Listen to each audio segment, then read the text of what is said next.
And just like that, we're back. But three is sadly two. Mr. Vaughan is away. But before we start and get into that, it's that time again.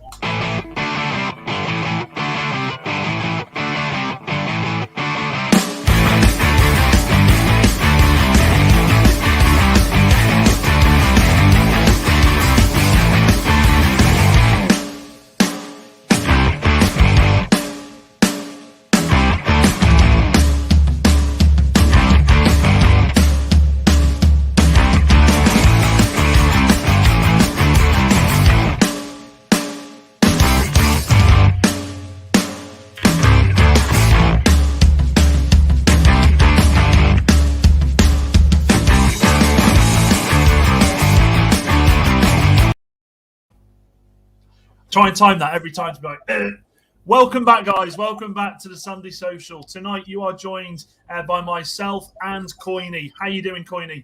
I'm not too bad, mate. Not too bad. I see you've not really updated the titles, have you? But you've updated your name.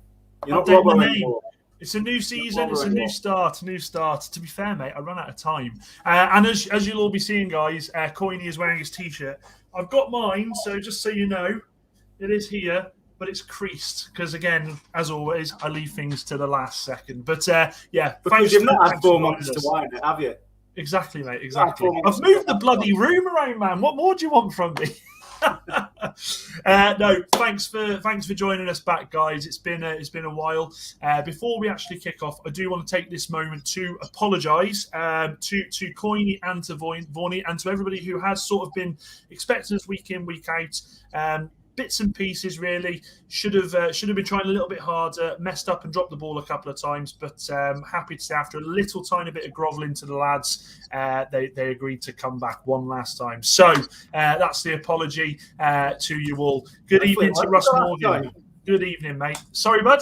Hopefully it won't be the last time. Well, hopefully it won't be the last time. I think it's the last chance to leave. But anyway, what we've got tonight for you guys. So the agenda is as follows. We've got the fallout from the England game now. We'll explain a bit more about this in a sec. We are going to be changing things up slightly with that one. But we do have Wrexham. Has the dream become a nightmare already? What's the best analogy you've heard from a sportsman? The Parchi Sung chant. Should clubs be doing more to educate fans on the damage these chants can cause? A bit of a non-league roundup. Where's Vaughany? Well, we all bloody know where he is if you follow him on Twitter. And, of course, a little bit of an update from Coyney on the Welsh football. So before we kick it off, how you been, Coyney? You been all right, mate? Yeah, same as always, mate. Just enjoying the football when I don't go and watch Shrewsbury. No, I'm joking. I'm not even going to get there yet with that one, mate. But it's been a big couple of days actually in the world of football. Me personally, and I know this isn't on the agenda, but everyone's been talking about it, so I will just quickly go into it. The whole Newcastle United thing. Now, before I kick off, I wanted to get you, Coyney, your opinion, as well as the people who are watching. So for me, before we kick off, as everyone knows, the Saudis have bought Newcastle United. Obviously, a lot of happy fans, mainly for the fact they finally managed to get rid of Mike Ashley, who I think we all can agree has been an absolute joke of an owner. But there's the flip it coin for it. I mean, I know the clubs are starting to band together and try and stop this as much as they can. I don't think they will now. I think it's all been sort of agreed, ready to go. But Coyney, what are your thoughts on the takeover? Do you think it's a good thing or a bad thing? Well, first of all, with the clubs banding together to stop it, of course they're going to. Turkeys don't vote for Christmas, do they? So, very true. My thoughts, I think it's if they put the money where their mouth is, then it'll be a good thing for Newcastle. Getting rid of Mike Ashley is obviously a good thing anyway, because the way he's treated that club and their supporters over the last 14 years. I can't believe it's been that long. It's just been atrocious, really. I think he came in again, another one with a big mouth. You've seen him in his Newcastle shirt on the terraces, pretending he was a Newcastle fan, pretending he was one of the lads. He was just absolutely full of it, wasn't he? Absolutely full of it. Completely agree. I was actually listening to a podcast earlier by with Alan Shearer, one of the Match of the Day ones. And Shearer tells a story where he was actually offered the Newcastle job full time by Mr. Ashley, and then never heard and hasn't spoken to him since. So again, how can you treat someone like Alan Shearer like that? It's funny you say that, mate. Actually, I actually remember it was the season they went down, so obviously they got relegated, and I remember this is back when BBC were cool and it wasn't COVID, but they used to sometimes show championship games, and the first game they showed was Newcastle against West Brom. Yeah. And Alan Shearer was in the pundit chair, wasn't he? And they said that was really good when the BBC had that coverage. It was, but they didn't do it. Yeah, that was a good time. That was it. Yeah, but they said to Shearer, well, they haven't got a manager at the moment. What's the plans? And it's funny you say, because I can remember Shearer saying, well, I've given them my opinion. I've told them who I think they should sign. I'm just waiting to hear. And it's and as you say there, never heard a thing from them. But that just sums up Mike Ashley in a sentence, doesn't it? But what are your thoughts on the actual implications this is going to have on the Premier League as a whole? Well, I'm a bit sceptical, as I think you should always be with anything like this, because we've seen it time and time again, and the only time it's really worked was at Man City. Yeah, Everton have had billionaire owners come in, and they've done slightly better than what they were when it was just Bill Kenwright, but not by a massive amount. Yeah, Bournemouth had, I think, a lot of Russian money pumped into them, and again, they're no longer in the Premier League. There's a few other examples as well throughout the league. Well, do you know what? I say it's only worked in Man City. Obviously, there was the original one, Chelsea. Yeah, but more in recent years. So I'm sceptical. As with everything, Dan, I say this all the time. I believe it when I see it. So I hope for Newcastle that it does work out and it is everything that they want it to be, and more, because wow, that club could be anything. Monstrous. Yeah. And you know what, it's again, I'll go with that saying, double-edged sword. I mean, for me, this is, I was talking to Steve Pinder, and actually I must give, if Steve's watching, a massive shout out to Steve Pinder, because he took me to watch the football on Saturday. I was a guest of his. In fact, I'll show you a picture of us looking happy. There you go. Look at that happy face. You can't beat a face like that.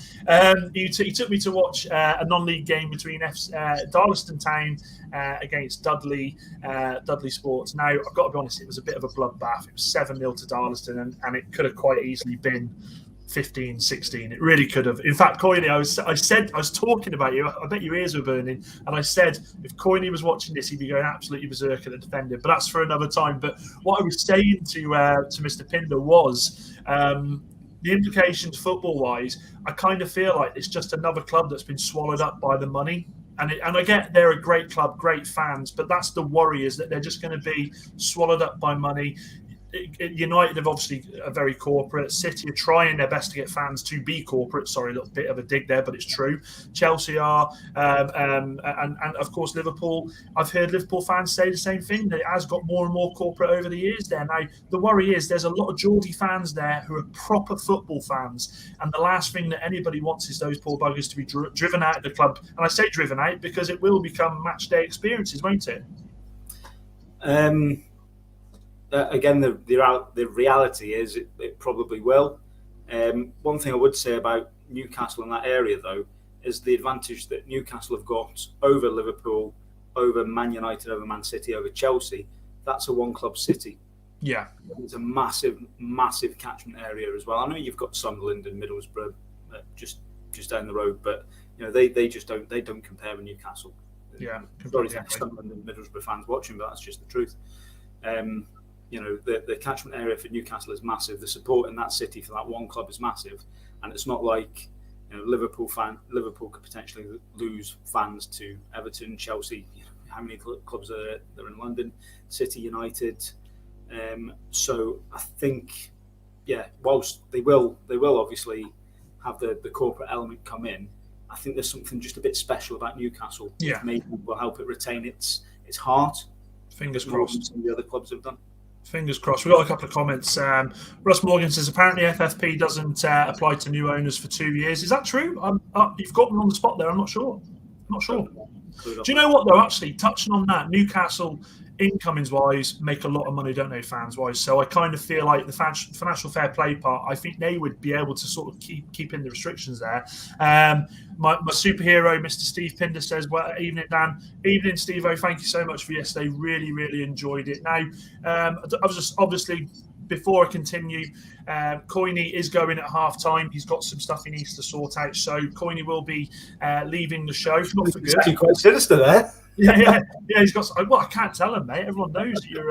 No, I'm not going to say that. So Coyney will be leaving at half time. We're going to go through the categories, and then I've got a couple of guests coming on after 45 minutes. So around about 8:15, I've got Doug from the Dugout channel, and I've got my mate Albert from Albert JTV. I nearly lost it there. Brilliant bloke, great couple of guys, and we're going to talk and discuss the international side of what's happened this week. But next up, I wanted to talk about this, and this is something that's been really interesting. I've been watching it from afar, and that's Wrexham AFC so far. The season so far now, before we come to you, Coyney, about your opinion, obviously it wouldn't be the same if we didn't have the main man that is Vaughany and have his opinion. And guys, Coyney doesn't know what Vaughany's going to say, so there is something there that I think will get a reaction. But Mr. Vaughan will take it away with Vaughany. Okay, then, guys. So he's back again. I say he's back again. He never left. We did this on as I said, on Thursday night.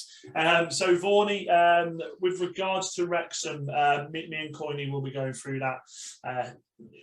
After we've done this video, really, after we've spoken about your video, but I wanted to get your views on the Wrexham situation. I think everybody expected when Wrexham come to the forefront with the owners, with the money being pumped in there, the players that they signed. I mean, they got Ben Tozer, I think, from Cheltenham, was it? I think, or something like that. Massive signing. Cheltenham captain, wasn't he? That's him. You got him. It's not been too plain sailing for them. I think a lot of people expected. Do you know what, Ashley? I'm going to twist this. I'll ask you two sort of things. Do you think the football fan that you are, and most people watching this who go out there, watch all the football, knew and expected it wouldn't be plain sailing straight away? I would think so. Yeah, I think your realists always are fairly grounded, aren't they? And I think, I suppose you look at it from an England point of view. I think over the summer, when we were talking about games, and do you think England are going to win this, and do you think England are going to win that? I've got to be honest, I'm always more sort of pessimistic on things and try to sort of, toe the line back in a little bit more and draw it back in. And I think probably there are a lot of Wrexham fans are probably looking at it a very, very similar sort of way. Yeah. I suppose with the money they've had put into them, all of a sudden they've become quite a big fish in a small pond, haven't they, really? I mean, Wrexham are a big club anyway in that division, and to be quite honest, if they start to get a little bit of momentum behind them, then they've always got the support there as well. And I think the game against Chesterfield on Tuesday night, I think they had sort of 9,500 there. So the support is certainly there for the club. But I think most genuine Wrexham fans would be sort of fairly grounded, albeit that I guess some of them are excited by the amount of money that's there. They're a team that have been in that division probably for far too long now. So I think, a lot would sort of say, well, this is our opportunity to get out of the division. They've had a bit of an indifferent start, haven't they? I mean, it's still a long way to go. Yeah. It's lost twice, just season, so it's not a catastrophe. That's right. I mean, at the end of the day, they've only lost twice. They played 9 games. I think they've won 3 and drawn 4. I mean, they drew with Chesterfield the other night. I know that they drew with Notts County at home. I think was it the bank holiday weekend or the bank holiday Monday? So they played 2 of the bigger sides in the division. They haven't lost. I can't speak too much about some of the other results actually, where they picked up, whether they played a few of the other top teams or not. But we're only into early October. Having said that, they are 10 points behind the leaders, Grimsby, at the moment. So, that there's a little bit of ground there to pick up on.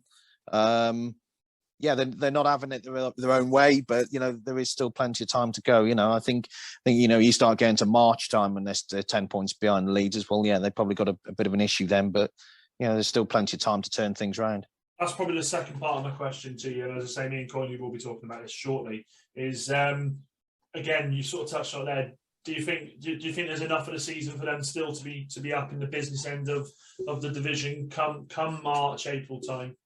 Oh, absolutely. I mean, at the end of the day, I mean, I think they're around about 12th at the moment, aren't they? So that they're sitting just sort of outside the playoffs. But I mean, points wise, I mean, okay, they're down in 12th. Grimsby at top on 23. I think when I looked at the table, I think Wrexham have probably got a game in hand on them as well. And at some point, Wrexham are going to have to play them again anyway. So, I mean, if they were to win a game in hand and beat them as well, all of a sudden, you cut down to, to 4 points all of a sudden, aren't you? And that's the team at the top. So they're going to be involved in the playoffs. They're going to be involved in that shake-up in some way, shape or form. And I think, to be quite honest, with the financial backing they've got, there's going to be sort of more players probably that would come in again in January. And I think, a lot of players at that level, you probably look at your Wrexhams, your Grimsbys, your Notts Counties, your Chesterfields, a lot of those sort of clubs.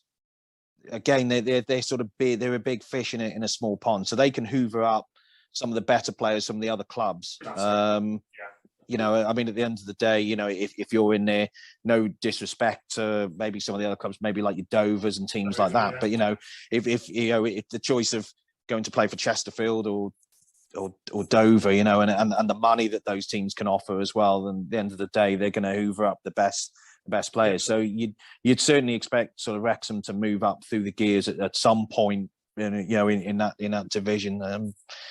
They've only lost twice. That's the other thing, isn't it? They've only lost twice, haven't they? So yeah. Actually, before we move on, before I let you go off this one, do you think gets to December time and they're still sort of 12th, 11th, 12th? Do you think the manager's in trouble then? I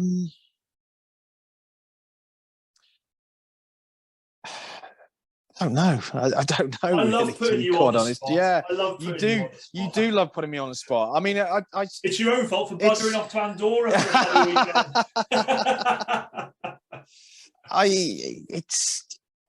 You would like to think not, but the trouble is that the new way of football management these days. I think we one of our shows going back a while back. We talked about the longevity of football managers, and I sort of use John Lyle as an example. He was at West Ham. West Ham got relegated with him in charge. From the first division, went down to the second division, had a couple of years down there, won the FA Cup, went back. At the end of the day, they got relegated. They didn't sack him. The trouble is the new way now really is if clubs haven't won in sort of 10, 12 games or they're struggling, then the players or the supporters tend to get sort of on the chairman's back, and it seems to be the new way now that managers do get the bullet. You'd like to think that managers are given a chance. I don't know. It might be a scenario where they do decide to get shot and bring somebody else in, especially I suppose if maybe they are struggling towards Christmas time, that the window for the transfers opens up again in January. They've got a pot of money. They don't particularly fancy the guy that's in charge there and think, we'll give somebody else a crack. I don't particularly like that idea, but I don't know. It depends how much money they've got and what they want to put in, doesn't it? So You heard it here first, guys. You heard it here first. Thanks, and Coyney, Wrexham was Coyneys, wasn't it? It was Coyneys' pick. It was mine as well. Was it? Yeah. Well, in fact, actually, you can say it now because you're not hearing Coyneys. Coyneys watching this with you now. He also said Shrewsbury Town to get up through the playoffs. There's no chance of that happening. Moving swiftly on. There's no chance. There's no chance, is it? Well, we'll see. We'll see. Back to you, Coyney.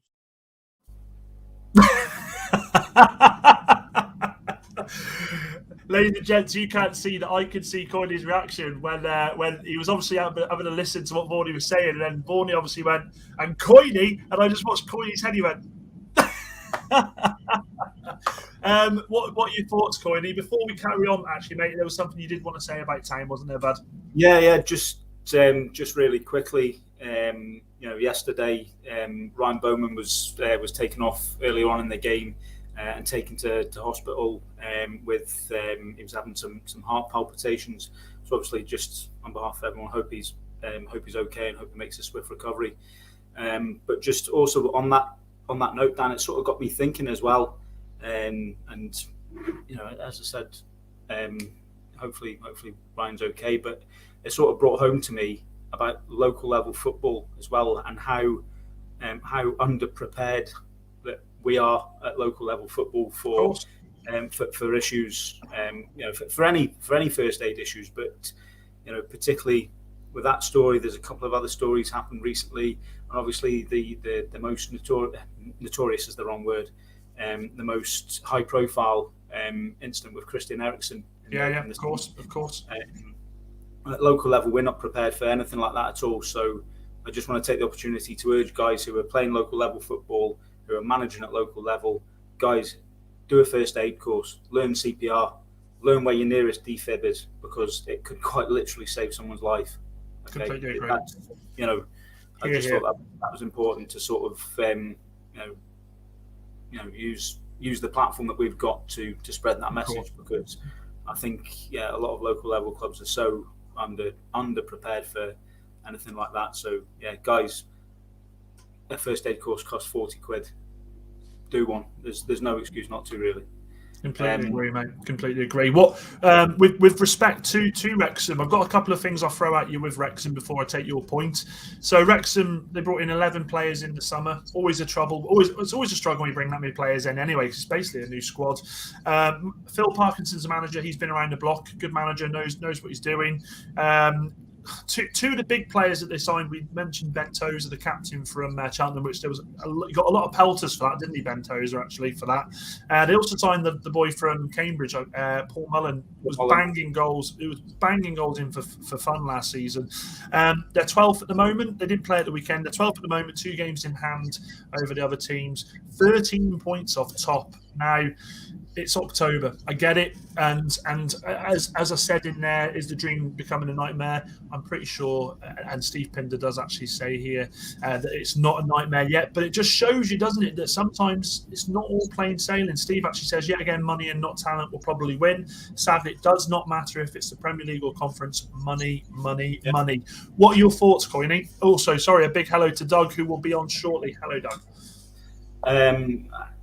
It's inevitable that they'll get back in the Football League, and I'm quite looking forward to the day that because it's going to happen. It's going to happen in the next few years. Might even happen next season, that Shrewsbury and Wrexham play each other again, because that's a derby that's been missing from the Football League calendar for too long. But it's inevitable that Wrexham will get back in the Football League, and it'll be very, very soon. You look at the conference. You can get in the playoffs from 7th position. Sorry, it's not the conference anymore, is it? It's the National League. Yeah, come on. Yeah. Sorry, I've got great memories of the conference. I know you have, mate. Only spent one bloody season in there. Good days they were. Although not the season that we went down, but got off tangent here. Trying to turn talking into Wrexham to talking about Shrewsbury. They'll be promoted pretty soon. I think you look at Fleetwood, when Fleetwood were down there, you look at Salford, Forest Green, any club with money in that division, apart from Telford United, of course, we know how that ended, does inevitably find their way into the Football League. Yeah, no, quite right. And I do another question I want to ask. Big shout out to Robin Hartley. You're back. Yes, we are. Evening, Robin. Hope you're well, mate. And also a big shout out to Rich Sports. How are you doing, Rich? Rich does some good content, some great content on United. If you've not watched, make sure you go over and have a look. But what I wanted to touch on with regards to Wrexham is what I spoke to Vaughany about. Is your thoughts, Coyney? If it gets to Christmas and they're still quite a way off the pack, do you think now they'll get rid of Phil Parkinson? He's only on a 1-year contract. Do you think they'll get rid? Yeah, absolutely. That's cutthroat. Yeah. And to be fair, when you've pumped that much money that they allegedly have into the club, and the manager's not delivering, well, there's an expectation there that he will deliver. So again, I keep using the word inevitable. It is inevitable that if he's not showing signs of getting them out of that division this season, then I think he'll be on his way. I also thought that he was a bit of a left field choice for the. Oh, really? Yeah. I'm not sure how much experience he actually has of that league, and I think when you're trying to win that league, you need guys with experience in there of doing just that. Yeah. I mean, again, I'm going to talk about Shrewsbury again.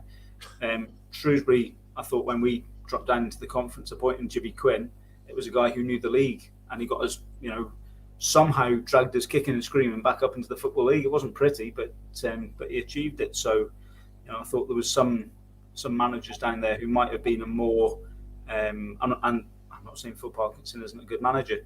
I just thought there might be some managers who are more suited to that league than someone who's managed in the Championship, League One, League Two for most of their career. It's in fact, actually, and I'm actually going to go to the non-league side of it. The non-league that I go and watch, which is in the Midlands Premier Division and down. In fact, Steve will back me up on this, and it's the concept I think that managers have. National League. Okay, I've been managing Championship, League One. I've got a good experience here. I know what I'm doing. I'm just going to drop down there. I'll bring a couple of league players with me, and we'll just absolutely blitz it and fly up.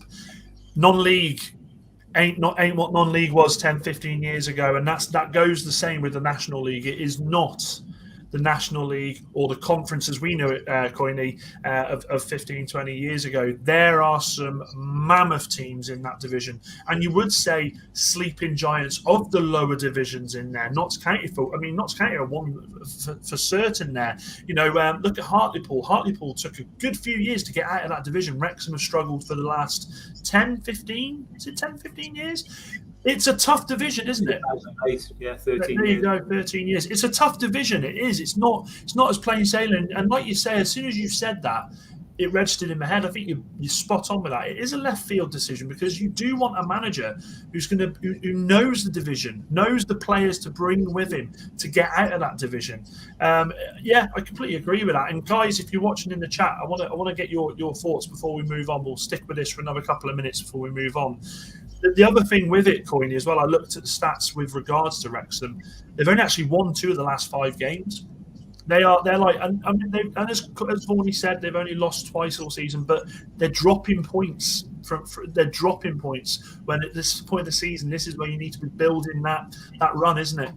And the thing is as well, I mean, look at Ipswich as well. Ipswich bought in, however many players, and they're just about finding their feet now, aren't they? Under Paul Cook, who's an exceptional manager, he'll get it right there, but no doubt about Definitely, I agree.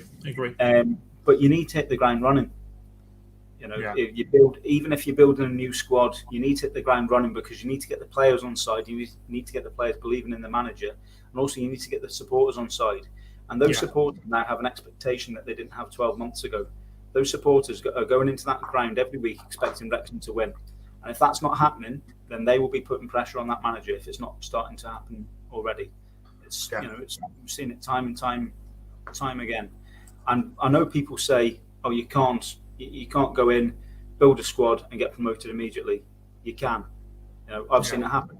I'll use Shrewsbury again. When Mickey Mellon came in, when we got relegated in 2014, almost a completely new squad, just taking a couple of young players, Ryan Woods, Connor Goldson, maybe a couple more into that squad that season. Brought a whole new squad in, hit the ground running, and we finished second in the league that season. In my opinion, should have won it. It is possible to do that. So no mistake.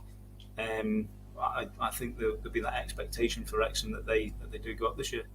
Yeah, I completely agree. Before we move on from that, Robin says, "I'm amazed they haven't scored more goals given the Mullen sign." I completely agree. Because again, he has done it in the lower sort of part of the divisions there. Who knows? As Steve Pinder, and I'll put that back on there, says, no matter if it's Premier League or the conference, money, and money will find its way through. Be interesting to see. We all sit here and enjoy the ride. Now, next up, I'm looking forward to this one because I want to hear your views in the comments about this one. And it's sports greatest analogies. Now, this boils down to I was watching the boxing, and big shout out to Tyson Fury, by the way. Absolutely demolished him in the end. Wilder looked absolutely knackered towards the end there, but he comes out with some corkers. Now, before obviously I go through mine, Coyneys, I just wanted to sort of ask you, what's your favourite analogy you've ever heard from a sportsman? Well, it's actually one from Mario Balotelli. Oh, Christ. It was a character in himself. It wasn't why it was me. He said, "When I score, I don't celebrate because it's my job. When a postman delivers letters, does he celebrate?" You do round bloody Telford, mate, because it's a wonder he's made it out there alive. And I just thought that was great because the fact of the matter is it's true, isn't it? His job as a striker is to score goals. And you could almost flip it around and say, well, you know what, he wasn't doing his job very well at Liverpool, was he? Or a few clubs after Liverpool as well. He's celebrating anyway he's there. Moron, isn't he? He's an absolute moron. I also like the fact that it's that expectation of himself as well. He sees it as his job to go and score the goals, and if he doesn't do that, then he's not doing his job properly. You know, I kind of like that. You know, that expectation that he puts on himself, and that self belief as well. Yeah. That was quite a good one, quite a funny one. I was going to use the Tyson Fury one about getting wet. Don't go into water, expect to get wet, and he got drenched when he got knocked out. Well, he didn't get knocked out. He got knocked down by Wilder. But I changed it. Robin Hartley says, "Big up the Gypsy King." I changed it because in my prep for tonight, I read this one, Coyneys, and it's a corker from the man himself, Ian Holloway. And it says, if you're a burglar, it's no good pouncing about outside somebody's house looking good with your swag bag ready. Just get in there, burgle them, and come out. I don't advocate that. I don't advocate that, obviously. It's just an analogy. The guy's just an absolute gem, isn't he? He's an absolute gem. Guys, in the comments, I want to hear your analogies, your favourite ones. Before we continue, let's get Vaughany's. Let's get Vaughany's one. Right then. Back by popular demand. Well, there was. In fact, I won't be able to tell you now if there's been any comments asking about you. To be fair, I'll have to text you tomorrow. Yeah. No. So, with regards to one of the points I wanted to look at this week, and I wanted to get the guys. And guys, if you're watching, you are watching this on Sunday now, get your comments below, and I want to hear this from you guys. What's the best analogy you've heard from a sportsman, Vaughany? What's the best analogy? You put me on the spot with this one again, aren't you? Honestly, I can't say mine because it's tonight for us. So yeah. I've got to be honest. There's a couple of football ones that I do particularly like. The George Best one, I think, where he what did he say about wasting? He wasted 90% of his money. No, he said he spent most of his. Yes, right. He spent 90% of his money on women and drink, and he wasted the rest of it. I think is what he said, isn't it? It's not about. No, you just think, wow. Obviously the Bill Shankly quote, at Liverpool. Brian Clough, I always used to thought was a humdinger for coming out with quotes as well, and obviously the liner he came out with about being, he didn't feel that he was the best manager, but he was the best of one or something. He said, didn't he, or something along those lines? So yeah. Wayne Gretzky as well, ice hockey player. And I quite like using this one for football, actually. He's, Gretzky's obviously a famous ice hockey player, but he said something along the lines of players, it was something about 100% shots. If you don't have a shot, then you're not going to score. You'll miss 100% of the time if you don't take the shot. And it's very similar in football as well, isn't it, basically? That's deep. You can take that life as well, couldn't you? Yeah.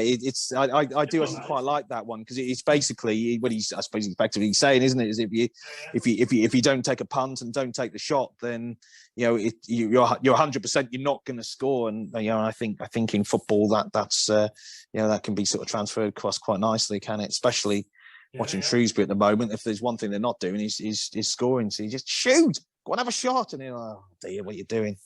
But watching this now, going brilliant stuff. Love that one. We'll move on to the next one. Back to you, Coyney. Go for you, Eddie. I like that Wayne Gretzky one. In fact, Robin Hartley said George Best, if it was a choice between shagging Miss World or scoring at Anfield, it would be tough.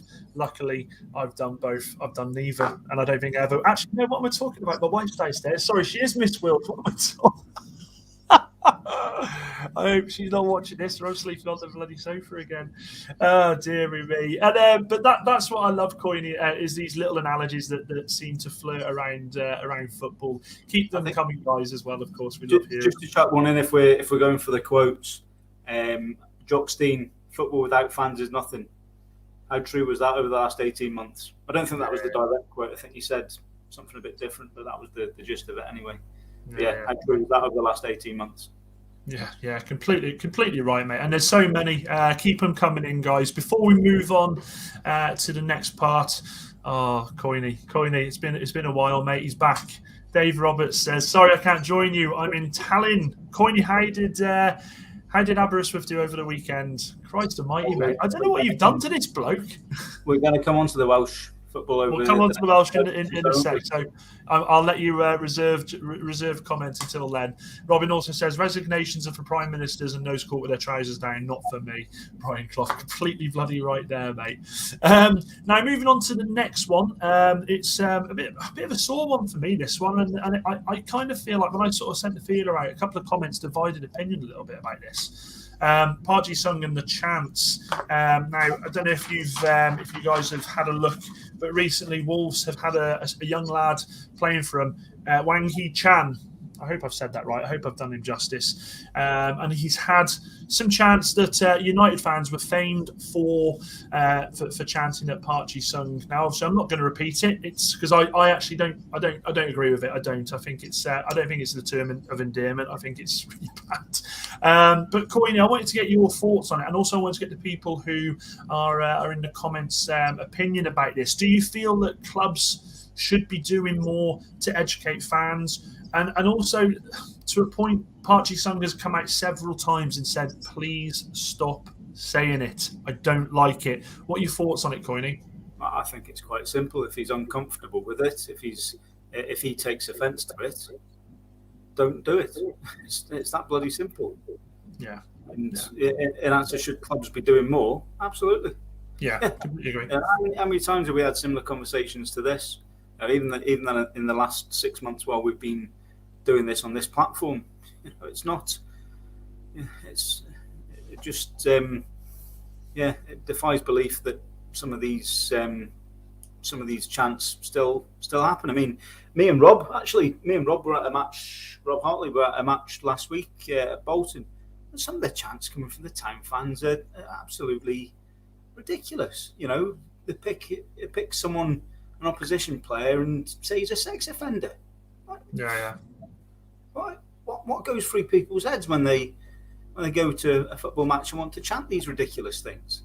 Yeah, I completely agree. There was that one about Divock Origi, wasn't there, about the size of his that was pretty much Liverpool. To be fair to Liverpool, they mopped that up they mopped that quite quick, didn't they? The head honchos, I think, put a stop to that as quick as possible. Robin actually says Spurs constantly sing a particular song and make their own players as the Y word. Again, I won't say it online. They use it as a term of endearment for their own fans, and the players sing it back. Now, we all know what that is, and I'll be honest, as a kid, I didn't actually know what that meant, so I used to chant that at people. Didn't have a clue. You know, ignorance is bliss. Yeah, it's again, and there's been documentaries about that as well, hasn't there? Yeah. There's been documentaries. People are obviously upset by it. Why is it still in use? We're in 2021 now. You know, these things should have been nipped in the bud a long time ago. But let's see what the main man who isn't here has to say. I love the fact. Honestly, I reckon we should just use this for Vaughany forever now. We don't need him live. Let's just pre-record it. He is getting on a bit, bless him. Okay, guys, this week on where is he? Where's Vaughany? Where is Vaughany? Well, he's here. He's there at the moment. Back again. Here he is again. So back for another question. I tell you what, we're so nice to you, aren't we, Vaughany? We're making sure that you're still involved in the show, even though you're sunning it up in Spain. Well, absolutely. You know, at the end of the day, you kind of like, you know, I heard it was just you and Coyney kind of doing Sunday show. I didn't want to get left out, so you know. No, you panicked more like. I did. I panicked. I rung you. So what are you doing? Have I been sacked? It's like. No, I still want a piece of this. Bloody hell, we were meant to do it. I've already, by this point, I'll have sent my apologies to everyone. But yeah, no, it was my fault because we sort of stopped abruptly, mainly because of me having a bit of a meltdown. But no, and as I say, you know, obviously you're away now. But you know, on record, thank you so much for sticking with Vaughany, because it wouldn't be the same without you, mate. Regardless of pre-recorded or in the, I was going to say in the studio. I'm in a bedroom. I'm not in my bedroom. Jesus Christ, what would the people think? Anyway, that took a turn, didn't it? Anyway, mate, what I wanted to talk to you about, and this has divided some opinions across Twitter. I must admit, I don't feel comfortable with it personally, but it's the Ji-sung Park, the Ji-sung Park situation where the boy at Wolves had the chant about him obviously being Korean, and they've sort of changed. They just changed the name and used the one that Park Ji-sung had sung when he was at United. Now, for me, I kind of feel like if a player's coming out and saying, "Look, I find it so disrespectful. It's not. Please stop singing it." You need to. I kind of feel like you need to respect the player, don't you? Whereas I think this divides a lot of people. Say, "Oh, it's tongue in cheek," and it is what it is. What are your thoughts on that? If the player is publicly coming out and saying that he's not happy with it, then yeah, you've got to stop, haven't you? I mean, I think there's various comments that were sort of made on Twitter. I know when you put the question out on there the other day. If I suppose if the player finds what is being sung derogatory, then that's how it's got to be taken, isn't it? It's okay. It might just be a little bit of fun, but I think if you go back, over the years, I suppose taking this a little bit deeper, but maybe sort of going back to maybe some of the with racism and that sort of like years ago, a lot of people would have said that was tongue in cheek and that was just having a laugh. And we all know with discussions that we've sort of had about that. So one person's sort of laugh is somebody else being offended, basically, isn't it? So if he's come out and said, look, okay, I understand you're having a bit of a laugh with this, but I'm not really finding the funny side of it. Well, at that point, it stops, isn't it?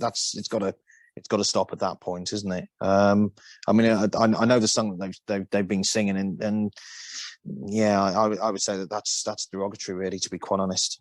Yeah, I think, and we'll come back to Coyney just now, but before I let you go with that one, I think you're right. I think it's one of them situations, and I don't want to go over old ground because I'll be saying this again. This is pre-recorded, but it is one of those situations. I think if a player comes out themselves and says stop, you kind of have to respect that a little bit. I kind of think if the players said nothing, and if the players even sort of egging it on, then fair enough. But if a player's coming out and regardless of nationality, regardless of race, and saying, look, I don't like it, please stop, you got to respect it, haven't you? You got to respect Absolutely. And if he's come out and said he's not happy about it, then it stops at this point. And okay, if you want to sing songs or maybe have a bit of bit of fun and a bit of a laugh, well, okay, make it that. But if it's touching a nerve or it's getting a little bit close to the bone, then come on, Yeah, no, spot on, brilliant stuff. Back to Coyney in the studio. There you go, Coyney. I mean, to be fair, it's like he's not bloody gone away, but you do need to go away. So we'll come back to that one with my guests that are coming on shortly. But before we carry on, Coyney, a little bit of an update from the Welsh football, if you can, sir, before you dish away. Yeah, I was going to say I'll run through That's not even a bloody word. Dash away. Jesus Christ. I was going to say I'll run through the results like the guy on the BBC used to do, but I've not quite got his voice. So brief update on how the season's going so far in the Cymru Premier for those who follow it or who don't. 8 games played so far. The New Saints lead the way already. They're 6 points clear of Ballatown in second place, both still unbeaten. The New Saints actually beat Connah's Quay, the reigning champions, yesterday on TV or Facebook. That was by 1-0. Little thing I need to chuck in as well, by the way. Andy Morrison resigned as manager of Connah's Quay a couple of weeks ago. I think it'd be a massive loss to the league. I think he's been absolutely superb with what he's done at Connah's Quay. A real character as well, and always enjoyed listening to his interviews. So I hope that we see him back in the league very, very soon, or we see him in the National League or the Football League, because the job he's done at Connah's Quay was phenomenal, absolutely phenomenal, wrestling the title away from the New Saints, who, again, another fantastic team, was a massive achievement. So, best of luck to Andy Morrison. Hope we see him again at a new club shortly. And all the best to Craig Harrison, who's taken over as manager at Connah's Quay as well. Other things going on in the league as well. Flint Town have had an absolutely brilliant start. Mike Wild's gone there from Connah's Quay to Flint. They're currently in third. Connah's Quay, we've just mentioned there, they're actually sitting in 8th place, so they've not had the best of starts, but I can see them moving up the table very shortly.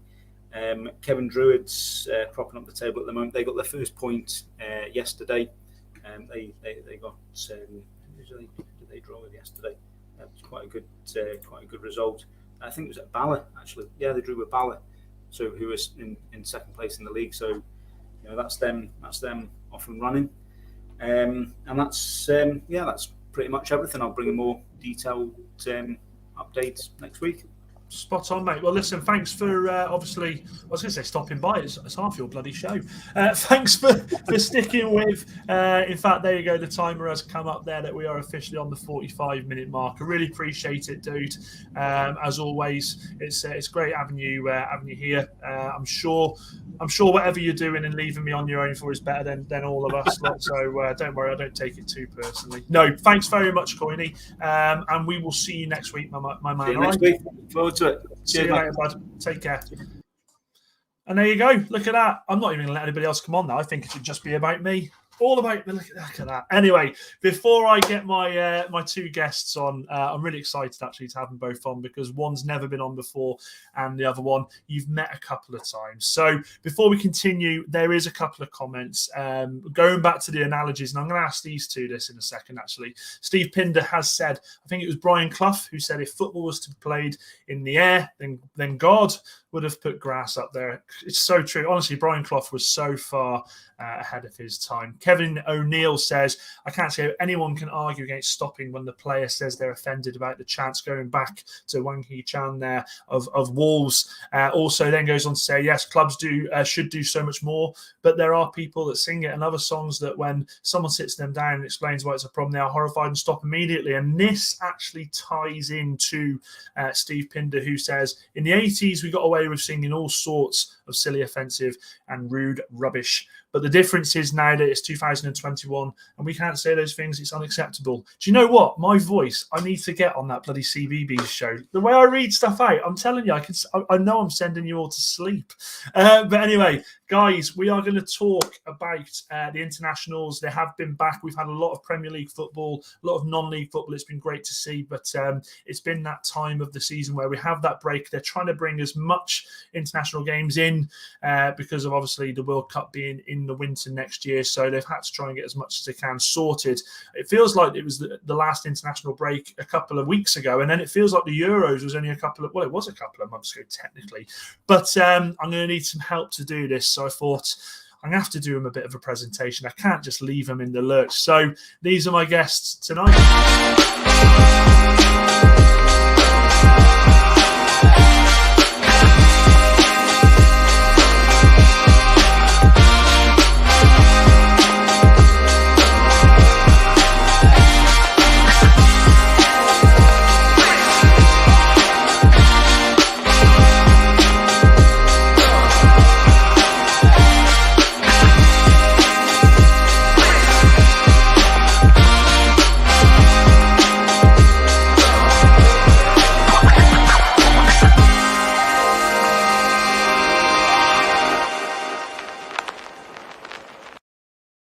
That's 2 copyrights I'm going to get hit with, isn't it? Like, 2 copyrights. I'm going to be off air by the bloody morning. How you doing, gents?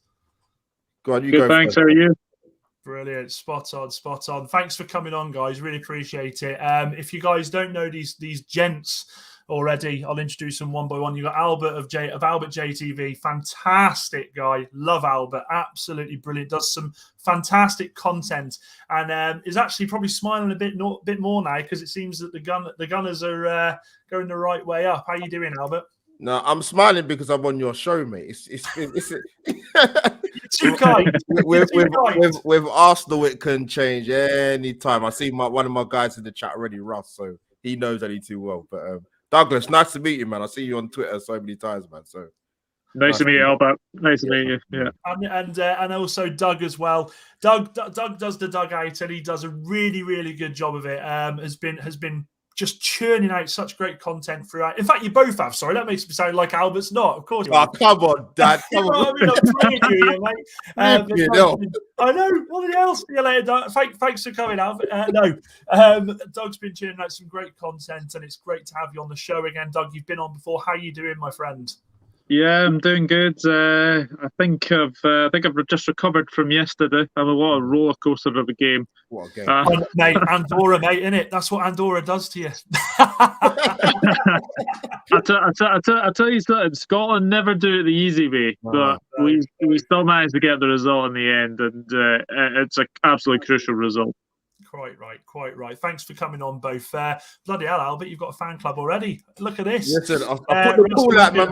My people are here, Dad, man. My people you know what are I here. mean? Jesus Christ, I'm Albert's #1 fan. No, you're not. You're second. I'm number one. And then we've got Lottie V, Evening Jets, Big Albs, and the rest of the panel. How you doing? Thanks for coming on, Lottie. Shane also says, bloody hell, Albert, what is this, for the love of Christ? Shane Curtin, big up Albert. Russ, I'm also, no, see, they're all going there. I'm the #1 fan. But what we'll do before we start with England, we will go to Scotland because you are a guest, Doug. Now, my God, I got 2 questions. One, how good was that? And before I let you answer that, 2, how the bloody hell do you get Scott McTominay to play football? How do you do it? Because as United fan, we sit there and we haven't got a bloody clue. So I'll let you answer the first one. First one, I mean, the first game was a complete sellout for the first one. First time that's happened for a long time. It was just amazing, absolutely amazing. I mean, first half we didn't play very, very well, but the second half we absolutely battered them, and probably should have, been about, maybe 3, 4, 5 ahead by the time we scored. To answer your second question, Scott McTominay just does it for Scotland for some reason. He just seems to go up a level when he does it for Scotland. But yeah, great for him to get his first goal. But I thought when Erin Sahabi, who had a very, very good game. There's no denying that. It's just a crazy game of football. But thankfully we've got Super John McGinn, who seems to be the main man for us at the moment. And yes, I know Lyndon Dykes missed a penalty. But he does it again, and he scores another goal. I think he's now scored in 3 consecutive World Cup qualifying matches. The first player since Mo Johnston to do that. So he's in very, very good company there. And then obviously they had a 2-1 lead. We get back to 2-2. There was a question mark whether it should have maybe not been allowed. I mean, if you're disallowing that, then I think you probably should just give up. In all honesty, but thankfully VAR decided that it was allowed, and Dykes had a chance. Should have made it 3-2 in the 75th minute, and then that corner, fantastic corner from John McGinn, headed on. I think it was Jack Hendry, and then all of a sudden, Scott McTominay off his chest. I don't think he'll score an easier goal than he has there, but it was absolutely magnificent, and it puts us in a very, very strong position. We've got some very, very favourable games coming up now. I think we've got the Faroe Islands on Tuesday, and then obviously next month. Yeah, I can't believe I'm saying that. Next month, another international break, Moldova, and then we finish with Denmark. So. I think Denmark have obviously qualified now, so second place is the one to go for, and I think we're all but there. I think win against Faroes. I think we're 7 clear of Israel, who are away to Austria. So fingers crossed. It's a great result, and Lottie B says. Might be a country over club thing. I've got to be honest, Lottie. I think he just doesn't like playing with Fred. To be honest, I think if you take him away from Fred, he seems to do all right. But that's for another bloody show. No, fantastic, and it is incredible to see Scotland. They have this attitude and this desire under Stevie Clarke of they just don't know when they're beat, do they? They just keep going and going and going, and he's got them set up in such a way that they're compact, so compact, but. John McGinn every time, isn't it? he's unreal. He's such a good player. Albert, obviously you're a fan, but you definitely know a bit about John McGinn being an Arsenal fan, seeing him play against Villa. What are your thoughts on Scotland and how they're getting on? Well, I think are you 4 points behind? I'm sure it's 4 points you're ahead of Israel now. Doug. 4 points. 4 points. If we beat Faroes, they'll be, and Israel lose to Austria, then it's 7 points clear of Israel. Yeah, Steve Clarke's done a tremendous job, man. Brilliant job. But I look at some of the managers Scotland have had in the past before. They might not have been too happy in terms of what you had with Strachan and McLeish coming back twice, and even if you go back to Bertie Vogt's days, man. Oh my God! Do not remind me of those days. But no, Steve Clarke's done a tremendous job. Obviously, did a good job at Kilmarnock, I believe, before he got the job at Scotland. And I said it. I watched the highlights of the game today properly, and I got chills watching that through the screen. That atmosphere at Hampden Park must have been insane, particularly how that game went. I don't know. Is Dykes your regular penalty taker? Because I think the goalkeeper done his homework for that penalty. No, no, it's. We don't have a recognised penalty taker. I think if he's fit, it's probably Ryan Christie, if I'm being honest. But no, we don't really have a penalty kick taker. But no, like I said, I think for years, though, you might disagree, Douglas, but like I would say in terms of this Scotland squad, it's probably one of the better squads I've seen for quite a few years. You've got some good players there. I just think it comes down to the same issue that probably I'd say the Republic of Ireland have got. They just haven't got someone that can score goals consistently, because I think that's what harms you in the Euros. Really, just nobody could find the back of the net for you. But you're giving yourselves a fighting chance to qualify. Is it the top two? I believe it is. I don't know how the qualification works. Top two. Yeah, but massive win yesterday. Massive, unbelievable, mate. And as I say, when it goes in, Scott McTominay, as much as I'm screaming, bloody hell, he can score. Ole Gunnar Solskjaer is at home going, Carricky, he's done it, he's starting next week again. Oh, no, all jokes aside, it's great to see, and I've had pelters for saying this before, but I will say it again. As much as there's that rivalry of England, Scotland, Wales, Ireland, Northern Ireland, you want to see all of the home nations in these massive tournaments. You really 100%. Do, and it's just good. It's good to see, and you know what? Actually, it shows, I think, the standard of football in Scotland as well, doesn't it? That you're getting these players come in and standing there and being counted for. It's fantastic. I'm really, really hoping you get up there, Doug. Yeah. Obviously, yesterday England played the mighty Andorra. My co-host Vaughany was there, bless him. He actually got a picture of Adama Traore. I don't know what he was doing there. How random was that? Unbelievable. The people you bump into when you're out and about. But yeah, I mean, I'll come to you with this one first, Albert. Now, with regards to the game yesterday, I fell out with someone on my personal Facebook a few weeks ago when we played Andorra the first time, because we're 4-0 up, and this guy just goes absolutely berserk on Facebook, and he's like, "It's rubbish. We've got to get rid. Southgate has got a clue. They're crap. This is boring. It's side to side." And I was like, "What do you want them to do? What do you want them to do?" Last night was exactly the same as that game. England changed the entire first 11. Yeah, England have not been able to do that in my lifetime. I don't know about you, Albert, but in my lifetime, England have never been able to do that and put out a team that you look at and you think, decent side that. It's unreal. So what were your thoughts on that, on the game? Before I come to the game quickly, I think with the Southgate thing, I think that's more or less been the case going back to 2018. I remember certain phoning shows after England got knocked out of the World Cup. Oh, he's got to go, man. He's definitely got to go. We came up against better teams. He's got to go. I thought, hold on a minute. Like, I'm old enough to remember England's last semi-final in the World Cup back in 1990. I mean, I've not seen many semi-finals England make in my lifetime. So I kind of got it in a way, but sort of going back towards yesterday's game, like I said, England in many, many years cannot make that many changes. But Southgate's fortunate in the sense that he's worked with a lot of these group of players from the under 21s, or he's known them probably even when there's a lot younger.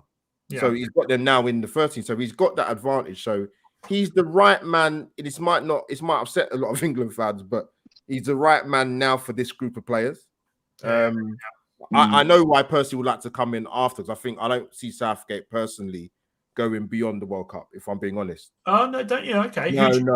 Who do you want to see? If you go on, I'm interested. Yeah, I actually think I think Graham Potter, the way his career's developed from people might say, oh, you know what, he should get a job in the Premier League. That's fine. Possibly the Newcastle thing. I don't know what the rumours are true in that, but I think he'd be tailor-made for England job. I do. With the style of football he plays. But yeah, yesterday's game, England won a hiding to nothing. They're not a good side, obviously. Andorra. I told you they're very physical though. Some of them were terrible. See that elbow? Yeah, I have no idea how that was not a red card. I mean, like, he's on a booking. The one thing you do not do is go and elbow somebody. Yeah. To be fair, I thought the referees, the women referees, were absolutely fantastic. And it's lovely to see. Hopefully that will continue in future preference. But I think they missed that, and that was definitely a red for me. But I thought the women referees did really, really well yesterday. Yeah, she did well. I think they had the VAR was woman, and I think the officials, obviously the two linesmen were as well. But yeah, England. You know what? I think with Southgate, I don't know what you think, Dan, but with the left backs situation, I think it's either one or two. That's quite clear to me. But with the right back situation, I don't think he's really sure who he wants to put there. No, I agree. Because I know Trent's injured, but if he was considering taking him to the Euros and playing him in midfield, Trippier always seems to get in, which I think he's quite solid and dependable, but I just don't think he's really sure who he wants to play at right back. Centre back is obviously Stones and Maguire. It'd be interesting to see how Tomori develops at Milan. I like the look of him. Yes, I think he could be pretty decent. But right back situation, I don't think he really knows. But good to see Sancho get a bit of confidence yesterday, and because I don't know how well he's done or not done at United. I don't know how's he sort of happened over there for him. I'll tell you what I'll tell you now. What Sancho's biggest problems is at United. It's Ole Gunnar Solskjaer. Sancho's biggest problem is Ole Gunnar Solskjaer. Van der Beek's biggest problem at United is Ole Gunnar Solskjaer. There is so many players that their biggest issue is the manager now. Obviously, I'm not going to make it about Ole too much, but Sancho, I was so happy to see him get that opportunity because we know what he can do. Yeah, he is a direct footballer who gets that ball down and wants to go. And he's been so used to with Dortmund playing those little 1-2 give and go, off I go. Whereas at United, it's not. It's very laboured the way that they sort of get up the field there. But with the right back situation, and me and Doug have had this conversation before, and I think we've spoken about it on your show, Albert, as well. Is I don't see Trent as a right back. I don't see Trent as a right back. I see Trent. I'll say this until I'm blue in the face. I honestly see Trent doing a Bale. I'd love to see Trent pushed up that field and given the opportunity to just license to go for it, because we saw it so much last year for Liverpool when Van Dijk's not there. Van Dijk's missing, Gomez is missing, Matip's missing, and I think that's where Robertson and Trent got found out a little bit, wasn't it? Because they didn't have that rock solid back for them. And I don't think, in my honest opinion, I don't see Gareth Southgate. I don't think he fancies Trent at right back at all. Hence why we see him play in the centre of midfield. What about you, Doug? What are your thoughts on that? I think you're spot on. I think you look at last season, Trent and Robertson were really affected by Van Dijk and Gomez and Matip being injured. That Van Dijk always does those diagonal passes out to Trent and Robertson. I think both of their games were affected massively. And obviously we had to play Henderson, Fabinho at centre back. So it's obviously going to affect his game. But I think having Van Dijk there, having Matip there, I think he's yes. There's been some games this season where he's not been as good, but he's still getting in there, still getting an assist as well. But yeah, I think Southgate doesn't fancy him as a right back, and I'm not too surprised by that. So I think probably going forward, I think he'll probably be a right centre midfielder potentially. It's bizarre because for what Southgate wants as a right back, You'd think that that Wan-Bissaka would be his man, wouldn't you? Because Wan-Bissaka is just, I mean, Wan-Bissaka can't cross a ball for toffee. Honestly, there is more chance of my wife walking upstairs now with Natalie Portman and saying, "You've got half hour, I'll turn the lights off." Do you know what I mean? This is it's as simple as that. This is what surprises me with the whole Wan-Bissaka thing at the back, but that's again for another show. But you spot on there, and actually, Steve Pinder actually says as well, spot on Albert Ari, Southgate, right man for this bunch of players after the World Cup. Then why not have a look at Super John McGinn's boss, Dean Smith? I actually really like Dean Smith, and I actually, great manager. Me and Steve at the game we went to yesterday, we were stood talking, and I said, there's only one job I could ever see Dean Smith leaving Villa for, and to touch on that a bit more, I don't see Dean Smith leaving Villa for a very long time. I think he's building such a squad there. I love the way he plays his football, but I think that's the thing now, isn't it? Is we've got these other managers coming through the ranks and learning their trade in the lower divisions. You know, almost sort of going out on work experience and just getting that experience through the divisions. And people like Dean Smith, Potter. Now, Potter was in Sweden, was he originally? Was it Ostersunds, wasn't it? Was it that? Yeah. These managers are going and doing their, paying their dues and doing their jobs. None of this, give it to Capello or Sven-Göran Eriksson or dare I say, bloody Steve, what's his name? Wally with the Brolly. I can't remember. McLaren. So no, I completely agree with that. Now, the question I want to ask is, and I've asked this Coyney and Vaughany, and I'll ask you guys in the chat as well, because I want to see what you say about this. I watch Andorra line up, and I sit there and I watch Azerbaijan against, I think was it Azerbaijan that Republic of Ireland played? Was it? Yeah, I think so. Why are these teams in? Why are they there? Why are they there? I just. They're literally England. So I looked at the table yesterday. England are 4 points clear now, 4 points, 5 points clear. And if they beat Hungary, although they've got 2 games left, they're through. They've qualified because the last 2 games are Albania, San Marino. Well, San Marino's 3 points. Why are these smaller? I get it's fantastic. These milkmen and part-time postmen play these teams, but I mean, look, right, biggest one for you last night. Andorra bring on that bloody centre back, 41-year-old. Yeah. Come on. In the immortal words of Roy Keane, do me a favour. Come on. Yeah. Do you know what I mean? I just don't agree with it. What are your thoughts, there, guys? Shut me up, sit me down. I've always had this feeling that when you have these kind of teams, your Andorras, your San Marinos, your Liechtensteins, your Moldovas, and Faroe Islands, they have to be in one group, right? Yeah. They have to be in one group, because it's just like if one of them made a World Cup, they would just get embarrassed, absolutely embarrassed. Panama's a great example. Like, I know. Obviously, England won. Was it 6-1? 6-1 against Panama. I think only bloody England could concede against them. Only England could concede against them. Do you know what I mean? Jesus Christ, that bloke's got a bloody national holiday named after him now in Panama. I honestly think it should be one big group of those teams, because as you say, a San Marino and Andorra, that's 3 points for an England, or it's just one of those. It's very, very frustrating when you come up against those kind of teams and you're just expecting. You're just like England won. Was it 5-0 at Wembley against San Marino? Scotland, I think, beat them 2-0 away, and I think they beat them. I think it was 4-0 at home or something. Those kind of games you just expected to just win, and it's just a case of how many.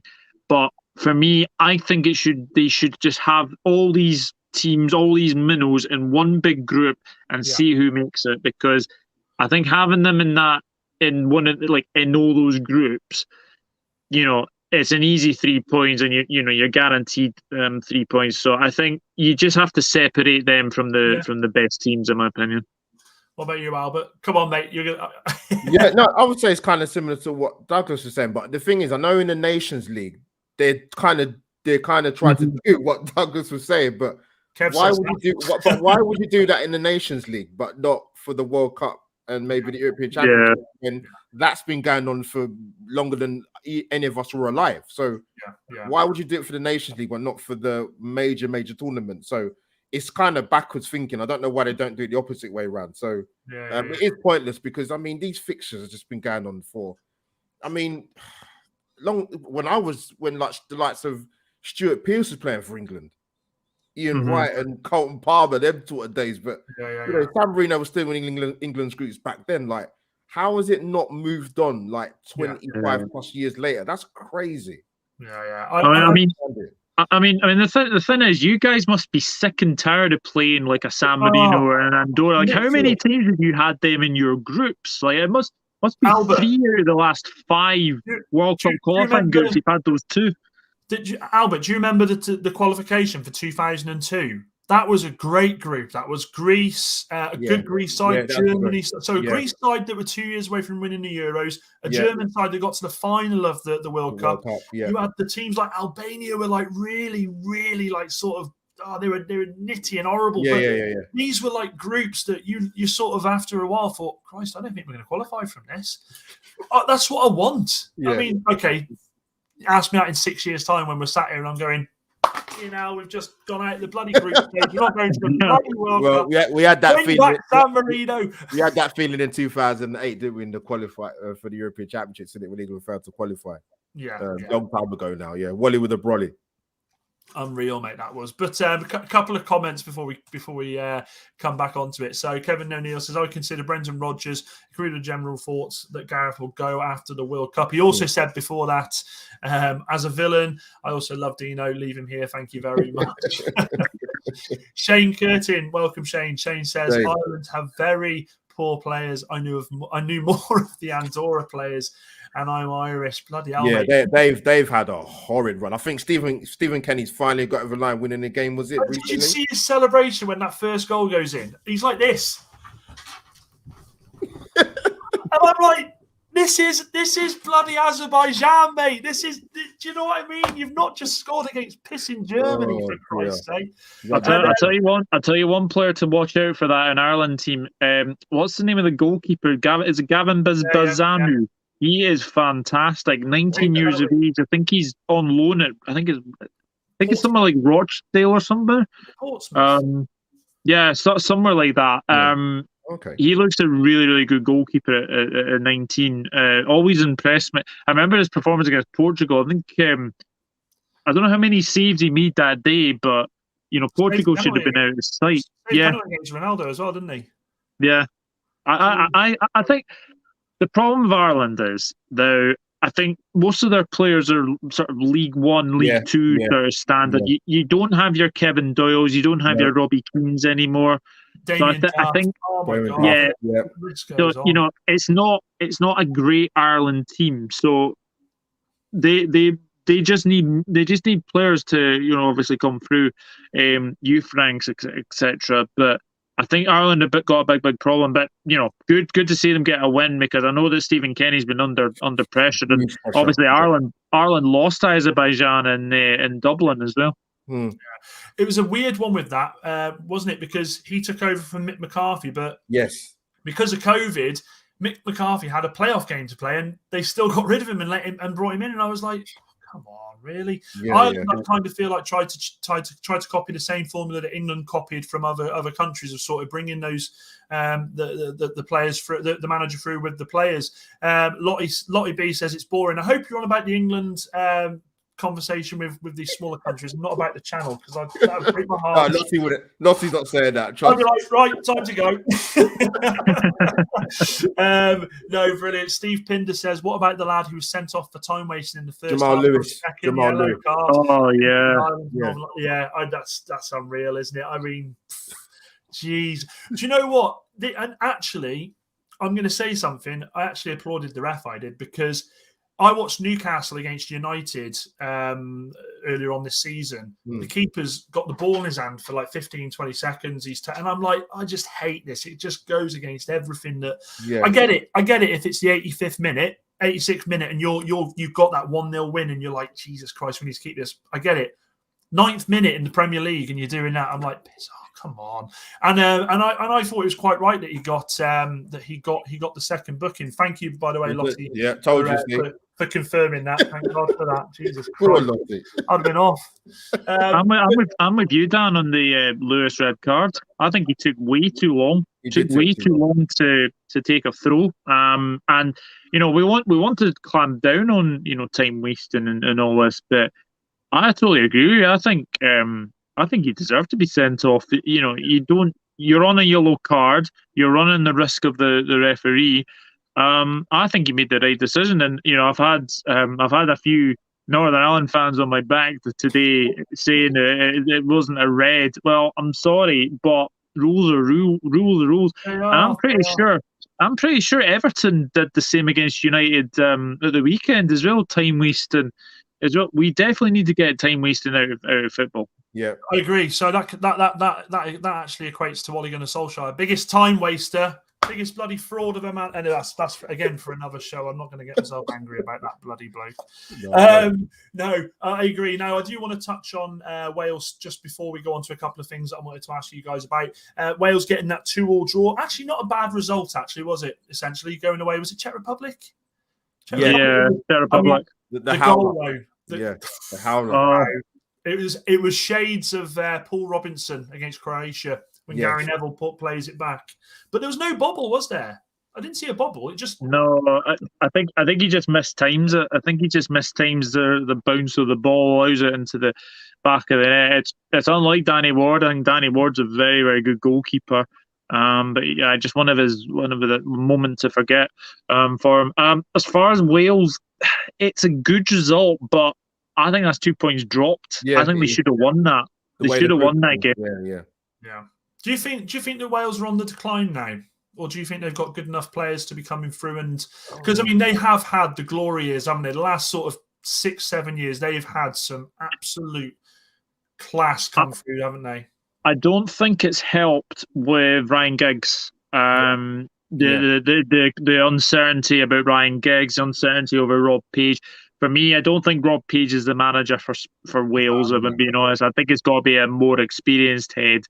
But if Ryan Giggs is still, in the dock and, in like court, etc., Wales are going to have to make a big decision on Ryan Giggs' future. Are they going to back him or are they going to sack him? Because for me, the more this goes on, it's going to just be detrimental to Wales' form.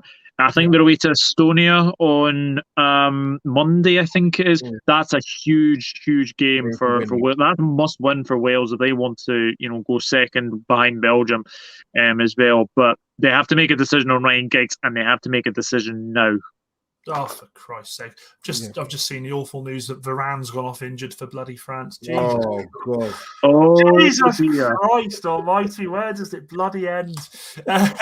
Shane says, honestly, I'm having a meltdown here. Yeah. The crop of young Irish talent choose rugby and is that Gaelic, isn't it? Yeah, good point. Soccer, because it's so hard now to make it in England now with young players worldwide. Yeah, I completely. And do you know what? You bang on. It's tough for Ireland. It's tough for Ireland. It's tough for Wales actually because both of them are sort of seeing the effects. Wales more recently. Ireland sort of 10, 15 years ago, they had world-class players. And they did have world-class players. They've had Keano there. They've had Robbie Keane there. They've had Damien Duff there. These are really, really good players. Rich Dunn at the back. They've had, the list goes on. Shay Given in goal. They've had some stunners. Yeah. Wales have had that crop of Ramsey, of Bale, of Dave Edwards, local Shrewsbury Town player, but a little name drop. But I think that's the problem, isn't it? And this is what I wanted to touch on with England. The difference, and I don't know, Doug. I don't know if if you agree. I'm not trying to sound disrespectful, but the difference between England and the home nations at the moment is the fact that we can just chuck out a whole new 11, and it wouldn't matter. It wouldn't matter. And the players that were in that 11 last night are stunners. Some of them are stunners. James Ward-Prowse, how he hasn't played more games for England, to be honest. I really rate that kid. I think very unlucky not to make the last World Cup. Quality.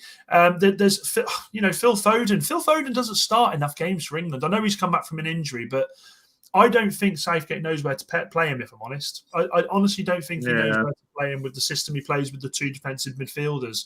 the talent is incredible, and I just kind of feel like that's what pushes England at the moment into this era of us. Dare I say, I don't think dominates the word because we lost in the final, but it's been the right progression: a World Cup semi-final, a European final. It's there, isn't it? I think if you can rotate these players and not burn them out. I mean, we saw in the news last night that Lukaku and Hazard have both gone back. They're burnt out. Martinez has said they're suffering from burnout. It's October. There's so much football to be played. So you kind of feel like you need these squads, don't you, in world football? Yeah, 100%. I think the one thing for me is the squad depth. As well, like you look at England. Yeah, like the problem with Scotland is our two best players are left backs. We've got Kieran Tierney and we've got Andy Robertson. I think that's the main problem. I think Wales' best player is Gareth Bale. Ireland, I honestly could not tell you for Ireland. I think Northern Ireland's probably Stephen Davis. So the thing is, England can play a first team, they can play a second team, maybe even a third team. And I totally agree with you about Ward-Prowse. He should be playing more games for England. And Foden as well. Like Foden was probably the best player on the pitch last week at Anfield. Liverpool 2-man side. It was a fantastic game of football. But I think Phil Foden was the best player on the pitch then. And how he doesn't get many more games for England is a mystery as well. Saka as well. Saka's started the season like a house on fire at Arsenal. He's been really, really good. I like Saka. So yeah, I think he's a cracking player. And I think it's nice to see him get on the score sheet for England as well. Good goal. Good goal it was. Great goal. Great goal. And obviously it'll be nice. So Albert will obviously know Saka more because obviously he's a big Arsenal fan, but scoring against the enemy in Tottenham, which was it was a very good watch actually. It was men against boys in that game. So I think Saka's been very, very good. I think England have got a good crop of youngsters coming through, and I think Southgate, as we've all alluded to, I think he is the manager to get the best out of these players, I would say. I just quick one actually, Albert. Do you worry that you'll lose Saka to a top 4 club? You know what? It's interesting with the Saka thing. Some of our Arsenal fans, I don't know where their heads at because some of them will be happy to cash in, but I'm like, well, why would you cash in on one of your better players in the Arsenal team for the last 2 years? Yeah, it doesn't make sense. Yeah. He's not a finished article, so why would you want to cash in and take money on Saka when? To be honest, apart from probably this season, and let's be honest with Arsenal in terms of this season recruitment, you've got it right in some areas. But previously before, we haven't got it right. In many, many years, we haven't got recruitment right. So the Saka thing for me, I actually don't think he gets enough credit. And I just think it's probably a bit of football fan tribalism. He plays for Arsenal, so he's not that. And I think that's the problem. I think not a lot of people give him credit. So when Southgate put him in the side in the Euros, people were like, "Oh, actually, no, maybe he's better than we think he is." But I was one of them, Albert. I was one of them, mate. Honestly, I watched him and I thought, Saka starting? Really? Why? I come away from that tournament thinking, this kid is going to be incredible. Yeah, he's best position. I've said for about 2 years now. Future-wise, I see you play him on the right of a free. People have got this bee in their bonnet that you can't have a left-footed player on the right. Yes, you can. If you've got enough football intelligence and a good footballing IQ, you can play on the right. And like I said before, if you look at his highlights reel for Arsenal in England, where do most of his goals and his assists come from? Playing on the right. It's not rocket science. Quite a bit of love actually for him, to be fair. But before we crack on with that love, Lottie, you are my favourite person until this comment. Jesus Christ. Well, moving swiftly on from that one, but it was a lot. Mark Green says Foden is England's best player by country. I mean, for natural talent, I've got to agree. I think he is going to be. I'm going to say it. I think he could be better than Gascoigne. Oh wow! I honestly do. I honestly do. That's a big call, mate. The only reason I say it is because I feel like he'll go down the right path. If Gascoigne would have chosen the right path, he would. Christ Almighty, that guy would have won everything. He would have won. Dan, you know what? You know what I think the problem with Southgate is. I think I'd be surprised if any England fans disagree. He's not Attacking. even for the talented players that he has. He's not very risk adverse. Now, No, he's not, mate. You're right. So that final in the Euros for me was a huge missed opportunity. Massive missed opportunity. Yes, Italy are a very good side under Roberto Mancini, but that like killer you said, instinct. It's that killer blow. We went 1-0 up, and I mean, Doug was probably sat there laughing his head off. But it's fine. Don't worry. I still love you. But we went 1-0 up, and I thought, right, let's go at them again. Let's go at them again. And I'm only saying what everybody in the chat is probably thinking. And Doug, as a football fan, was probably watching saying, why aren't these going again? It's like we scored that goal and we just said, right, we'll just defend. That last 60 minutes was painful to watch. Yeah. It was very painful to watch. And I'm not sure, Dan, England have made great strides in terms of a semi-final and a final. But I look at even with the whole Jack Grealish thing now, if you can't get Jack Grealish into this England side and play him, when can you play him? Because England made a final. And this is the thing as well, mate. You're right there, because before Grealish goes to City, he doesn't start for England. He's gone to City, suddenly starting for England. And the other thing as well that annoys me with Southgate is they made a point of saying on the channel yesterday, oh, well, to get into this England squad, you've got to be playing week in, week out for your team. John Stones isn't playing week in, week out. Who else was it? Sancho's not playing week in, week out. Yeah, we know their talents, but you can't say that. You can't have that. Lottie also says, I'll go with all of it. Lottie says Saka needs to start finishing like he does for England at Arsenal without burning out. Also then says, love that non-league derby one. I'll never forget that from the clock end.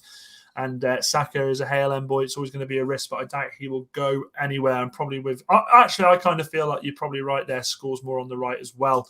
Mark Green also says, if at the end of next season we haven't improved, City, Chelsea, United, Newcastle come calling, it would be extremely hard to keep hold of Saka. I don't know if he'd go.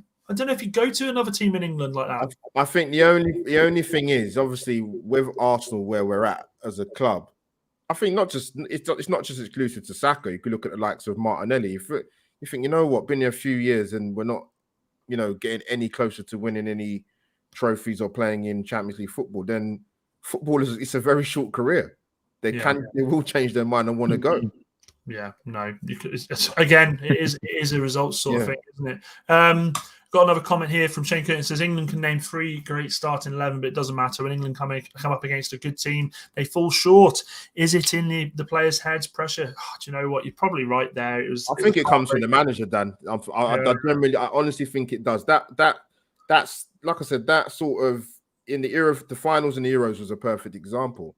Unless he's prepared to let the boys be a little bit risk adverse. I mean, a good example. You look at the Nations League games. I know they're exceptional sides in Italy, Belgium, and France, and Spain. But these guys play to win. They play to win. They've got the players to do it.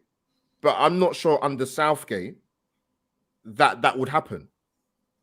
Yeah. No, I agree. You mentioned a country there that I nearly lost my head against about. If you remember, Albert, we were talking about Belgium and how I have this insane anger that they are still rated as the number 1 team in the bloody world when they haven't won a bloody competition. It bloody annoys me. It frustrates me. I get very, very angry about it. I think they've missed their chance now, Belgium. I think last 2 tournaments. I would agree. I think it'd be interesting to see where Martinez ends up. I don't know if he'll pack it in. Scunthorpe. Douglas, I'm surprised I was surprised when I heard he got the Belgium job. I did not see that coming. Yeah. I could get to a quarter-final or a semi-final with that team. He's got an abundance of bloody talent, and that's the thing. He doesn't manage the team right. They're struggling at the back as well. They're not. The players aren't the. You're right. That's one thing he hasn't addressed. Yeah. But well, I mean, that's pretty much all you can say about that. I think, as Lottie says here, Southgate doesn't rate the Bundesliga. I kind of agree with that in a sense. Mark Green, 100% Albert, bro. That's what I was implying. There we go, guys. I've really enjoyed you coming on. It's been really nice to have you as my guests. I've really enjoyed it. Before I actually let you go, earlier on in the show, I probably put you on the spot here, but I did ask people to say what their best sporting analogy was from they've heard. Have you got any spring to mind, guys? Oh God. Go on, Doug. You got any that come to mind? What? Oh God, no, I can't think of one. I can think of one related to my club, which triggers a lot of Arsenal fans. That's trust the process. I can tell you one that infuriates me, mate. At my club, it's Ollie's at the bloody wheel. But again, let's not crack on with Well, that. one. I suppose one for Liverpool's probably heavy metal football. Jurgen Klopp has come in. He's coming to do his heavy metal football. That was one. No, I can't really think of any others, really. Yeah. I love putting people on the spot. Anyway, guys, look, honestly, much love to both of you. I really appreciate you both coming on. Before I let you go, the main question is, will you be coming back on the show? Of course, 100%. Yeah, 100%. 100%, Dad. Albert, where can we find you, mate? Well, you can find me anywhere, man. Just type in Albert J TV. I'll pop out of my face, dimple smiling. But no, Albert J TV. Obviously Arsenal content, but I do content that I'd like to get other fans of other clubs involved. I do my life stories content series, which is quite, which is my baby, the one I kind of go to. I really enjoy doing that, and I've got my 4 boys who we do the weekly surgery, which is very interesting. Very interesting. Good to hear, mate. In fact, actually, I'm going to be because I have watched a couple of life stories thing, and actually, if people haven't watched it, I'll share it on my page. Have a good look at its quality. Mate. And Doug, where are we finding you, brother? Yeah, well, you can find me at the Dugout Football channel. It's a basic football channel. Do Premier League, Bundesliga, SPFL. I even did the Euros. I have had a lot of lovely comments on the Euros, so I think that's one of my best series actually on the channel as well. Match previews. So yeah, you can come and check me out on the Dugout Football channel. I've had Dan on a lot as well on the World of Football podcast. So need to get you back on as soon as possible. You can find me on Twitter. That's my Twitter handle there. Northern_90day2. You can find me on Instagram at Douglas.Horn, and I'm also on Facebook. But it's been a pleasure to come back on, and I look forward to coming back on in the future. Fantastic, guys. Right, well, I'll let you both go. Thank you so much for joining. Just so it doesn't make it awkward and I have to click you both off, I'm going to go to where Vaughany is next. So, guys, if you're watching, Vaughany is here this week. Okay, guys, this week on where is he? Where's Vaughany? Where is Vaughany? Well, he's here. He's there at the moment. But Vaughany, what have you got planned this week then, mate, on your travels? Okay, well, I mean, we've touched on the England game, haven't we? So with England away on Saturday in Andorra. So if I'm looking at that with my ground hopping hat on, and that's a new ground I haven't been to before. So we're sort of doing that. I'm actually flying out to Barcelona tomorrow. So when I land, there's another game that's actually on with a few of the other guys that I'm going up. I'm meeting up with the Bournemouth lads actually over in Barcelona. So they're going to be at a game. I don't land. I land too late to be able to go to that. So I might maybe catch the second half with those guys. But yeah, we're driving up to Andorra on Saturday, watching the game there. And then we're coming back to Barcelona Sunday morning. We've got a game. There's quite a few games actually in that area kicking off at lunchtime. So we're going to watch a team called Europa. Quite a good old-fashioned sort of ground. So there's a few of us going there, and a few of the England lads that travel with. They always like to go to other games and that as well. So there'll be hopefully a few of us there, and then we're going to watch Barcelona B at the Johan Cruyff Arena on Sunday evening. So there's a few of us already got tickets for that as well, and they are playing FC Andorra. So it's a bit of a strange one really, in that obviously we're going to the Andorran National Stadium on Saturday. This team, FC Andorra, that's a home ground as well in Andorra. So actually we're going to watch those away at Barcelona B, and actually they're owned by Gerald Piqué as well. So there's a bit of interest. Yeah. Right. So there's so that's going to be a bit of interest. So that's my weekend basically. So weather looks all right. I have a few beers and a bit of football as well. So, yeah, looking forward to it. Nice one, brother. Nice one. Before I let you go properly now, the big question on everyone's lips, are you back next week? Well, I'm back on Monday, yeah. You mean on the Sunday social? On the Sunday social, we got you live next week. I don't see any reason why not. There we go.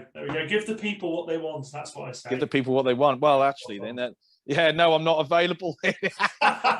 No, nobody tunes in to watch me, for Christ's sake. Of course they do, mate. They don't zoom in to watch my bloody Ace Ventura haircut. Look at the state of that. Or as we say, Jesus Christ, but maybe in Spain it's Jesus Cristo, maybe. Jesus so, Christ. yeah. Vaughany, thanks for coming and pre-recording this, mate. Really appreciate it. As Enjoyed I said, it, mate. Thank you. Wouldn't be the same having you at least in some capacity on the show. So we will see you on Sunday, mate. Thanks for swapping. No, I've enjoyed it, mate. So yeah, hopefully Sunday goes well. Spot on, mate. Speak to you later. Yeah, be good, pal. Take it easy. And there you go. So that was a little bit of Vaughany for you there. Not the same without good old Vaughany. The best thing about Vaughany is that vacant look on his face when you ask him a question and he's like, "Oh shit." But no, thanks for pre-recording that, Vaughany. Now, this week coming from the channel from Football Is and That Is What I Want, we've got the match highlights of Darlaston Town versus Dudley Sports. Now, as I said, I went there on Saturday and Christ almighty, it was a bloodbath, absolute bloodbath. It could have and should have been a lot more. Some god-awful defending, but some really good football from the Darlaston boys. They had a lad, I'm not going to, obviously not going to ruin it too much, but they had a lad on the right called Maxwell. This guy, about 19, 20, tall, not quite filled out yet, but he just terrorised Dudley to absolute shreds. Looks a really good player. Once he fills out, he's definitely going to be up much further up the ladder in non-league. But other than that, guys, all that's left to really say is thank you so much for tuning in this week. It's been a while since we've been back, so it was nice to get back. Obviously, Coyney had to dish out. Vaughany's obviously in Andorra. Lovely to have both Albert and Doug on the channel. Just some comments before I go. So, Kevin O'Neill, I'll be down in a couple of weeks. Albert, he's gone. He's gone. I'm sorry, Kevin. Give me a pub that will welcome away fans without being full of away fans. I love that. Shane Curtin obviously says, great stream there. Thanks, lads. Football coming home. Bloody hell. I hope so, mate. It's been too long. Thanks for tuning in, Shane, Kevin, Lottie. It's been and Mark. It's been nice to have some new faces. Steve Pinder. Great showdown, 2 interesting guests. They weren't they? Brilliant. Thank you so much for tuning in as always, Steve. All that's left for me to really say is, as always, thank you so much for joining. Now, remember to hit the subscribe button if you're new. Share this with your friends. Now, this football it's simply, as it says on the tin, for the fans, by the fans. We aim to just talk football, give you guys what you want, and if we can have some fun whilst we're doing it, then that's what we do. Other than that, guys, Kevin O'Neill, well done. Enjoyed it all. Thank you, Kevin. Honestly, really appreciate it, mate. All that's left to do really now is to say the usual sign-off. Be thinkers, not stinkers. Sayonara. And I'm going to let Vaughany do as usual. Auf Wiedersehen. See you later, guys. Take care. Bye-bye.